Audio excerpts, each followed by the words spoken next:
hit hard by this terrible pandemic. Also, I want to thank the Dean, Carmen Aguilera at Providence College School of Continuing Education. It was great to get to see what she's doing over there in that program. And also at 1:30, we'll have Dr. Michael Fine, the former Rhode Island Director of Health.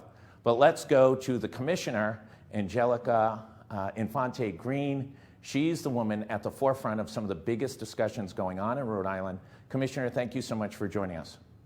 Absolutely. Thank you for having me. Okay, let's go to the first hotbed issue because there's a number pending right now.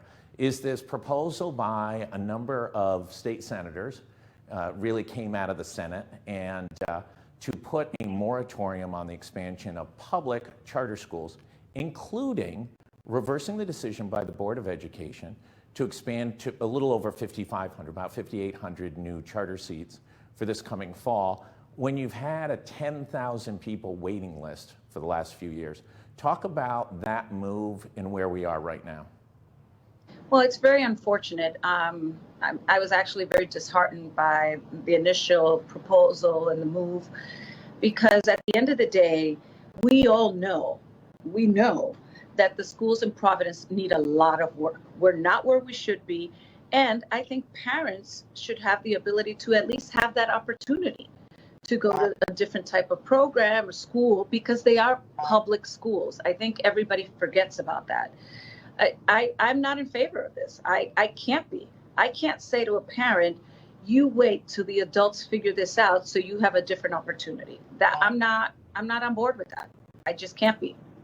Listen, I think it's one of the worst things I've ever seen. You know, I've been around here a long time. I was on the city council in the early 1990s.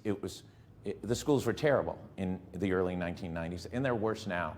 You go through some of those test results from the ICAS, and you see schools that have 5, 6, 7% meeting expectation, and those exceeding expectations of these poor kids is 1% in English or math. Sometimes it's just an asterisk, meaning no one exceeded expectation. By the way, meeting expectations does not get you to Harvard or Yale. I mean, we're talking about the most basic level of education, and this is going on generation, as Joeva Gaines said during confirmation hearing, this is going on for generations. Absolutely, and I think the challenge is that we're talking about money, but that, you know, what the charter schools are doing is a return on investment. I represent both. So, you know, the kids that go, the same types of kids that go to our traditional public school are scoring double the amount, sometimes exceeding the state average. So I think there's a lot of things that we need to do. I am no one to tell parents that they should not have an option to go to a better setting for their student. I don't think any of us do. I think this is something that is open to everyone. It is, I think, one of the benefits of the last year, obviously the trials going on in Minnesota relative to the death of George Floyd, is folks aren't sitting back anymore. And you see these parents who've organized Stop the Wait. And, you know, Janie's as articulate an advocate as you see on any issue in Rhode Island. They're up for the game. There's no joke with these women. They are going to get their children and other children educated. And they're not going to let powerful state house interests get in their way. They're taking on unions. They're taking on progressives. They're calling out these hypocrisies. And they're not fooling around. Is it good to see parents mobilize? Absolutely. I think it's really important for parents to mobilize, because I think what's happened, at least in Providence, you know, decades and decades of neglect. And we need the parents to hold everybody that's in charge accountable. So if what we have for them right now, the option that they have, is not good enough, they should have other options in place. So the parent voice is extremely important. I believe in parents. The work that I do is for families and parents. I don't favor one over the other. I want to make that clear, because I am responsible for both. But right now, they are producing the results that our traditional schools have not been able to do. Yeah, listen, it's hard to say they're cherry picking this or cherry picking that when it's a lottery. And listen, we didn't shut down classical high school in the last 50 years, which does have an entrance exam, but it serves a purpose of giving an escape route for political purposes to folks on the East Side in some cases. So I hope this dialogue shifts into something in which it turns into more of let's get everybody educated. Let's shift over to Providence. It's been 2 weeks of Hagler versus Hearns type fighting. For us in the media, it's all good, right? So I think Keith Olivera started off. No, the teachers union voted. Providence teacher voted no confidence in you. Keith Olivera said he's got no confidence in them. They said, well, Keith's a puppet. And I called Keith. I said, did you have a conversation with the commissioner? He said, no, I don't. The commissioner doesn't tell me what to say. I haven't talked to her in weeks. So, and then it went on and on and on. So it's been 2 weeks of pretty significant battling back and forth. Is this a good, healthy dialogue to come to a solution, or is this more of the teachers union running the clock? Listen, they've been through this from Marcia Reback to Phyllis Tenian. I can run through the generations of it. And, it's like deja vu all over again. Ted Eddy, the former president of URI, conducted a huge study, had the buy-in of everyone. Buddy Cianci was the mayor. The teachers union had the leverage with Buddy Cianci, and they just wore everyone out. Are they going to wear everyone out yet again and get no significant changes in Providence? So they're not wearing anyone out. Do I think it's a tactic? Most likely. I'm not going anywhere. The superintendent's not going anywhere. We're fighting for families and kids. At the end of the day, I appreciate you talking about the historical, because I started doing a lot of my homework. And some of the things that I've been noticing that other superintendents, I can't recall how long ago Tom Brady was here, but he's actually fighting for the same things that we are asking for. We're not asking to break up a union. We're not asking any of those things. But my goodness, a principal should have the right to hire who they want to hire. Come on. Like, there's some basic things that are challenging. 20 minutes that we can only talk to a teacher. I don't know. This interview is going to be more than 20 minutes.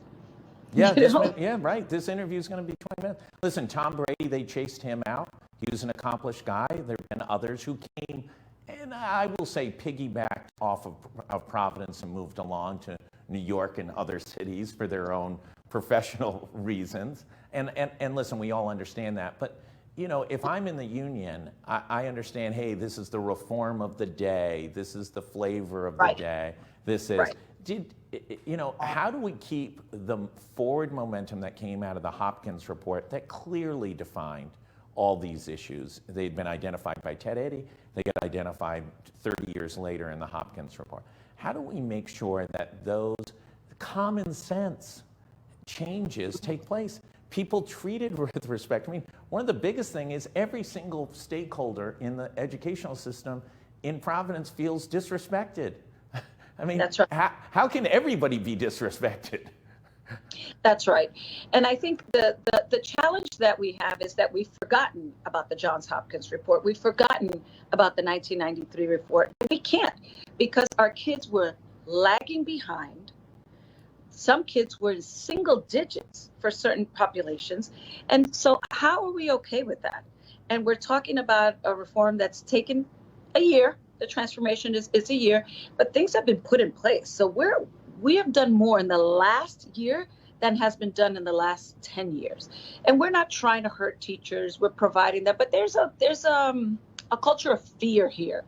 I get teachers that call me still to this day and say, hey, we're not with that, but we can't talk against it. There's this culture that has been built here, but we can't protect the status quo.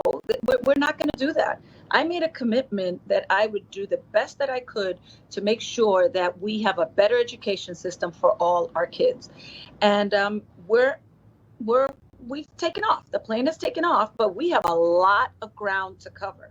And right now, the provisions that we're trying to change are really important. Every superintendent has asked for them. Every mayor has asked for it. So I don't understand why the union would not want to come to the table and figure out ways to really move on these agendas. I'll give you a perfect example. They talk about community schools, but we bring in the smart clinics. They have a problem with that. We offer the nurses more money. They have a problem with that. So everything is a problem, and I think that there's been a stronghold here. And please understand, for anyone who's listening, we are not trying to hurt teachers. We have done more PD. We've actually put more money on the table than has been in the last 10 years. So I think that there's a misconception because I can't talk about all the things publicly. It's very difficult. That's why I've requested, let's do it publicly. Let's have negotiations public. I have nothing to hide. Why don't they talk about the things that I am asking for? Instead, they're personal attacks. Why not? Commissioner, here's what I don't understand. You get one life as far as we know, unless you're, some part of some other sect that I am not of. But you come, you get a life. Providence schools have been an embarrassment for 30 years. At what family event do you want to say, I'm a teacher in Providence schools? Johns Hopkins says, arguably, it may be the worst school system in the country. Now, you've been to other parts of the country. I've been to Aroostook County, Maine, right, where people don't have electricity, and I mean literally don't have electricity. We have worse schools than the poverty of Appalachia, Mississippi, and rural Maine. I mean, these are the poorest places in the United States, and our schools are worse than their schools. So, I would want to be, as a teacher, proud of where I worked. I would want to see my kids going on to success. We used to do an annual report it was called Where the Smart Kids Are Going. We'd call every public and private school and ask, where are your 3 top kids going to college next year? Didn't even need their name, just where are they going? And Narragansett High School would be Stanford, Naval Academy, and Georgetown. You go to the Providence schools outside of classical, it would be a URI for TD, somebody going to CCRI, and the third kid wasn't going to college. Okay? I mean, right. We're not in the same universe. We might as well be Yemen in some of these cases. It's not a fair playing field. It's not. And I'll tell you what we tried to do this year. We tried to make the 12th grade, because of the pandemic, a year where the students could do their 12th grade and go to either CCRI or RIC for free, and then they could get a year of college under their belts and graduate. And we couldn't do it because only 1/4 of our kids qualified, and they were from classical. Our kids didn't have 9th grade math in the 12th grade. They couldn't do 9th grade math. They didn't meet the bar for CCRI. That is heartbreaking. We can't pretend that isn't real. That is happening right now. Yeah, you can't. And why are we behind Massachusetts in economic recovery and economic performance in places to do business? Because they have a great school system. They made a deal 30 years ago between Weld and Senate Majority Leader Bolger, and they said, I'm going to give you this, this, and this, but teachers have to be accountable. They have to perform, and bad teachers, it was an agreement with the unions, bad teachers go. And if you don't want to be a great teacher, you shouldn't teach in Massachusetts schools. They're well paid. Our teachers are well paid. There's not a big difference between the compensation in Fall River versus Providence. And so, but ours underperform. I had Neil Steinberg after the RICAS test came out before Hopkins. And I was chiding him about this, shall I say aggressively. And he said, well, in Massachusetts, the 3rd graders have had 20 years to take the exam. And I said, really, Neil? Because the 3rd graders don't look that much older than our 3rd graders. We argue for our limitations endlessly, and now generation after generation underperformed, don't get an education, can't go to a 4-year college, can't barely function in a 2-year college, and the economic impact to them over the course of their lives isn't $10,000 a year. It's millions of dollars in difference in what they will earn over the course of their life. Well, I even have some more data for you. So I just had a presentation this morning where I talked about the number of kids that have dropped out from Providence. They don't fit in the Dunkin' Donuts Center. Yeah. Okay. We have about 35% of them. And then half of them will end up with a terrible job or unemployed. And at the end of the day, it is going to cost the state about $4.5 billion. So, we have to really look at what we're doing and what are the high leverage things. Like I said, I will negotiate in public because I am not asking for huge things, but I'm asking for things that will make a difference in what happens in the classroom. I just got an email, Josh, from a student that heard about the vote of no confidence, and he told me, don't leave, and gave me an example of something that he went through in classical, by the way, of things that he thought were atrocious. And he's a student that graduated 2 years ago. This is not somebody that's even in our system today. So there are stories among stories among stories. Listen, we wrote a story, came from a student at Classical a couple of years ago about a much older, I think the term would be elderly, teacher who continued to teach at Classical for years and years, fell asleep in classes, was protected by the union. When we published that story, middle-aged people wrote, she was a terrible teacher 50 years ago. I mean, this is the absurdity. And maybe that's an unfair criticism of somebody who didn't enjoy her teaching style at both ends of the spectrum. But there's no analysis, there's no measure, there's no way for her to defend herself by saying, listen, I get assessed every year. I was top performing, look at where my kids went, et cetera, et cetera. So, it's a very, very unusual and unaccountable. And now with RICAS, guess what? The kids they are getting assessed. They do have to stand up. The teachers don't have that same responsibility. That's right. And what I want to remind everyone is that our kids need a chance. And the teachers are trying, but they don't even know that some of the things that we are fighting for will benefit them. The teachers, you have to think about what would make you feel successful. And what we're doing right now and the changes that we can't make are not going to help you be successful. And I have to be very clear, we're going to make change. We're going to make change. That's something that I am committed to doing. So I am not going anywhere. There can be stall tactics. They could be all sorts of things. But we have to change what our capital city looks like. Commissioner, I want to thank you so much. I appreciate you taking the time and filling folks in. I encourage you to continue to message outward and to inform people about how this is developing on a regular basis. You're welcome back here anytime you want to chat with people. Commissioner Angelica Infante-Green, thank you so much.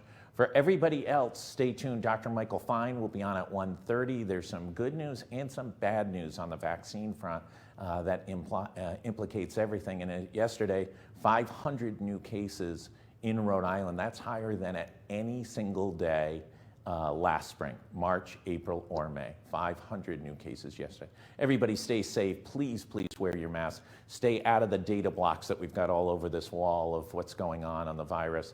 We want to beat this thing. We want to have a great summer. And we want to have a great school year next year in Providence and in all the other cities and towns across Rhode Island. Please, everybody, stay safe.